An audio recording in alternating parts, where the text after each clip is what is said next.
Cher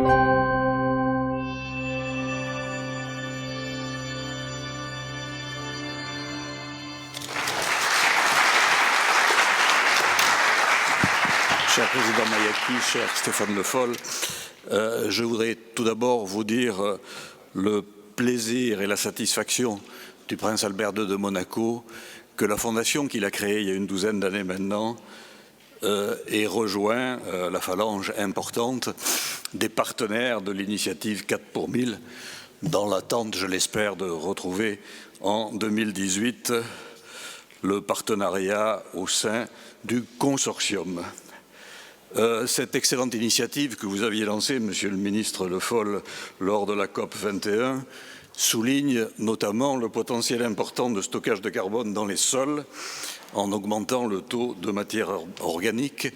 Et c'est donc un levier d'atténuation considérable dans une optique de lutte contre le changement climatique qui nous réunit tous ici aujourd'hui, ces jours-ci, cette semaine, je pense, et qui est une des préoccupations fondamentale de nos sociétés dans ce XXIe siècle et qui est aussi une des préoccupations majeures de l'action que conduit la Fondation Prince Albert II.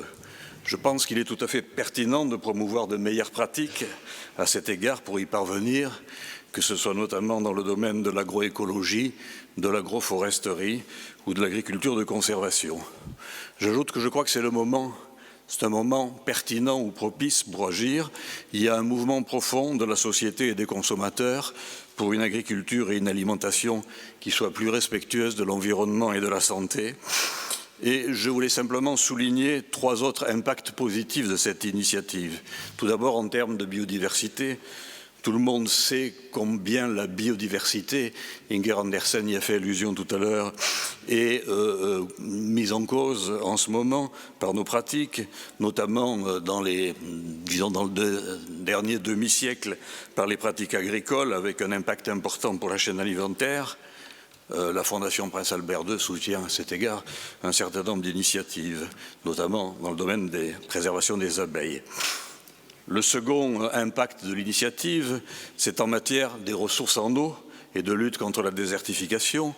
L'enrichissement des sols en matière organique renforce leur rétention d'eau et ici aussi la problématique de l'eau est une des actions importantes de la Fondation Prince Albert II. Donc les projets qui sont soutenus ou seront soutenus dans cette initiative illustrent parfaitement les résultats positifs qui peuvent être obtenus grâce au développement de pratiques agricoles telles que celles que j'évoquais tout à l'heure, l'agroforesterie, l'agroécologie.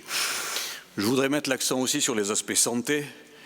Je crois que tout le monde est conscient que les évolutions qui ont été connues dans le domaine de l'utilisation des sols, de l'agriculture dans le dernier demi-siècle, avec le développement d'intrants chimiques dont la production et l'utilisation ont plutôt eu des actions négatives en termes d'émissions de gaz à effet de serre, mais aussi en termes de problèmes de santé croissants. On le vit en ce moment avec les constats actuels sur les perturbateurs endocriniens et les glyphosates. Donc il y a donc une urgence pour la santé, que ce soit celle des humains ou la santé de la biodiversité, de développer vraiment un modèle agricole qui diminue considérablement l'usage de la chimie. Je voudrais pour conclure parler de 2 défis. Le premier, c'est celui de la science.